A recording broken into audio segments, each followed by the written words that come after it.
Hello everyone. आज हमारा topic है डिस्मेनोरिया। तो इसमें हम पढ़ेंगे डिस्मेनोरिया किसे कहते हैं, डिस्मेनोरिया के टाइप, डिस्मेनोरिया के कॉज एंड डिस्मेनोरिया के सिम्टम। तो अब हम चलते हैं अपने टॉपिक पे। तो हमारा टॉपिक है डिस्मेनोरिया। पहले हम डिस्मेनोरिया के वर्ड्स को ब्रेक कर लेते हैं। इसको जब ब्रेक करेंगे तो डिस प्लस मेनोरिया। डिस मीन्स होता है पेन और मेनोरिया मीन्स होता है मेंसेस। मेंसेस के दौरान जो पेन होता है उसी को हम डिस्मेनोरिया कहते हैं, ठीक है। और इस पेन की वजह से जो लेडीज़ होती हैं वो अपनी रेगुलर एक्टिविटी को नहीं कर पाती है। उनको वो रेगुलर की एक्टिविटी करने में उनको बहुत पेन होता है। तो अब हम चलते हैं डिस्मेनोरिया के टाइप्स पे। डिस्मेनोरिया का टाइप्स क्या है? डिस्मेनोरिया के दो टाइप्स होते हैं, प्राइमरी डिस्मेनोरिया होता है एंड सेकेंडरी डिस्मेनोरिया। यहाँ पे हम लोग प्राइमरी डिस्मेनोरिया और सेकेंडरी डिस्मेनोरिया को डिफ्रेंशिएट कर लेते हैं। तो प्राइमरी डिस्मेनोरिया किसे कहते हैं? प्राइमरी डिस्मेनोरिया एब्डोमिनल पेन में जो तो लेस सीवियर होता है, ठीक है। एंड सेकेंडरी डिस्मेनोरिया में जो होता है इसमें पैथोलॉजिकल कॉज होता है, इसकी वजह से इसमें सीवियर पेन होता है। एंड प्राइमरी डिस्मेनोरिया में इसमें हार्मोन चेंजेस की वजह से पेन होता है। एंड सेकेंडरी डिस्मेनोरिया में तो इसमें पता ही है वो पैथोलॉजिकल कॉज की वजह से पेन होता है। एंड प्राइमरी डिस्मेनोरिया जो होता है ये मेंसेस के 2 या 4 आवर्स पहले होता है। और सेकेंडरी डिस्मेनोरिया जो होता है 5 या 7 days before the menses pain होता है। प्राइमरी डिस्मेनोरिया में जो होता है कोई पैथोलॉजिकल कॉज नहीं होता है, इसमें सिर्फ एब्डोमिनल में पेन होता है। ये किसकी वजह से होता है? हार्मोन चेंजेस की वजह से। तो हम अब प्राइमरी डिस्मेनोरिया के कॉज के बारे में पढ़ते हैं।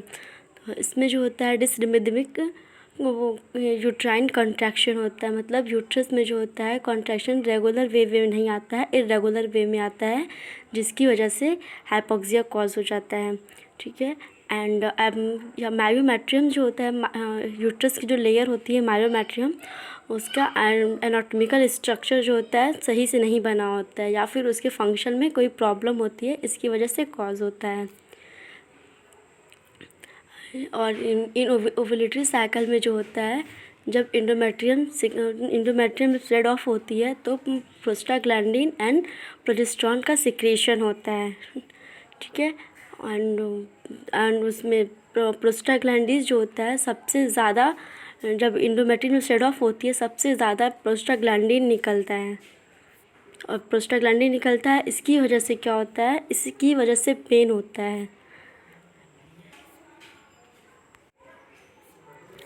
अब सेकेंडरी डिस्मेनोरिया क्या होता है? सेकेंडरी डिस्मेनोरिया में क्या होता है? इसमें पेल्विक कॉज होता है। और सेकेंडरी डिस्मेनोरिया तब तक नहीं ठीक होगा जब तक हम उसके जो पेल्विक पैथोलॉजी होती है उसको हम सही नहीं कर ले, तब तक डिस्मेनोरिया की कॉज जब डिस्मेनोरिया पेन होता रहता है।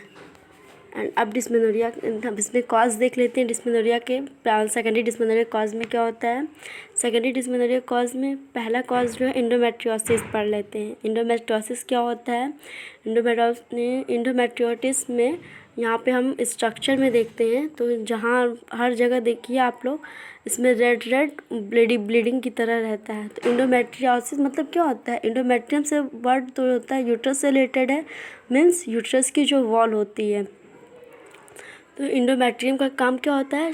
हर मंथ शेड ऑफ होना। तो इंडोमेट्रियम का हर मंथ जब शेड ऑफ होती है तो endometrium inside the uterine cavity भी प्रेजेंट होती है और आउटसाइड द यूट्राइन कैविटी भी प्रेजेंट होती है। इसी को हम इंडोमेट्रियोसिस कहते हैं, ठीक है। एंड जब मेंसेस आते हैं, मेंसेस के दौरान ये क्या करती है? इंडोमेट्रियम का काम होता है शेड ऑफ होना। जब ये शेड ऑफ होती है तो इनसाइड द यूट्राइन कैविटी वाला जो इंडोमेट्रियम होता है वो तो शेड ऑफ होता ही होता है, लेकिन आउटसाइड जो इंडोमेट्रियम मतलब जो बना है, इंडोमेट्रियोसिस जो ब्लीडिंग क्लॉट मतलब जो कलेक्ट हुआ है उसमें वो उसकी वजह से ब्लीडिंग होती है। और नेक्स्ट वन क्या? यूट्राइन फाइब्राइड है।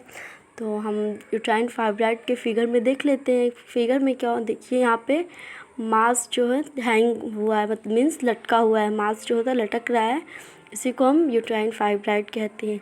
यूट्रस में मेंसेस के टाइम क्या होता है? कॉन्ट्रैक्शन होता है यूट्रस में। जब यूट्रस कॉन्ट्रैक्ट होता है तो ये जो मांस लटक रहा है इतना तो ये स्पेस ऑक्यूपाई किया हुआ है, जब यूट्रस कॉन्ट्रैक्ट होता है तो ये मास भी कॉन्ट्रैक्ट होता है, तो इसकी वजह से पेन होता है।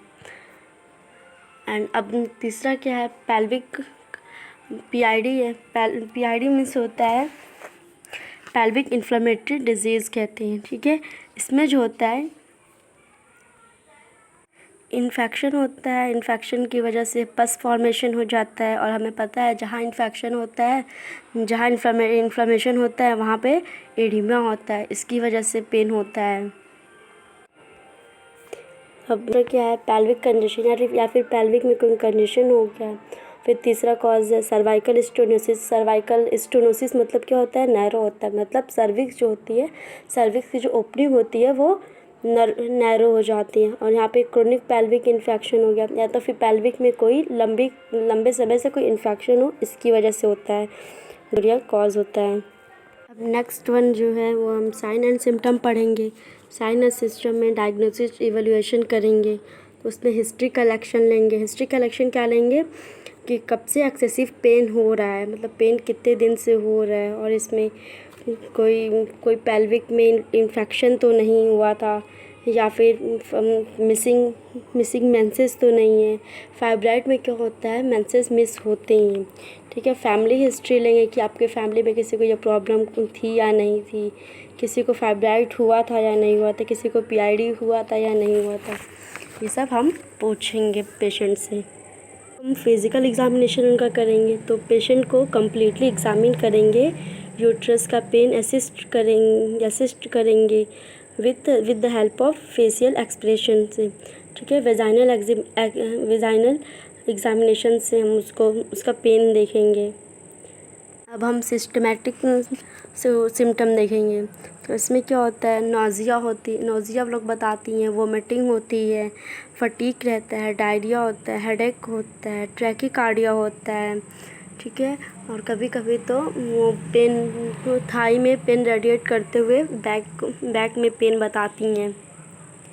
अब हम इन्वेस्टिगेशन पे जाते हैं। इन्वेस्टिगेशन क्या करवाएंगे, यूएसजी करवाएंगे। यूएसजी करवाएंगे किस लिए करवाएंगे कि अगर इसमें कोई इंडोमेट्रियोसिस होगा तो इसमें मिल जाएगा।